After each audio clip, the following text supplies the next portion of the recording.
Muzeu Kombëtar i Artit Mesjetar në Korçë edhe këtë vit ka tërhequr një numër të madh vizitorësh vendas dhe të huaj. Sipas drejtoreshës së muzeut, Fioralba Prifti, që prej muajit janar, muzeun e kanë vizituar mbi 27.000 turistë. Një nga vitet më të mira për sa i përket vizitueshmërisë, kryesisht vizitorët kanë qenë të huaj, kryesojnë shtetasit francez, por ka pasur dhe nga vende të ndryshme, kryesisht Europa, por edhe nga Amerika apo kontinentet e tjera.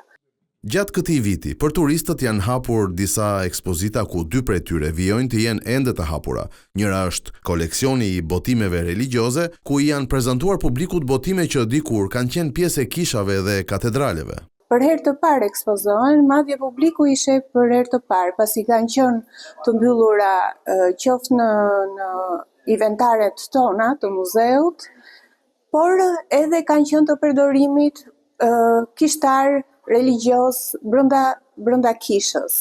Muzeu i Artit Mesjetar ka shtuar edhe disa ikona të reja që ekspozohen për herë të parë për turistët, çka e bën koleksionin edhe më tërheqës.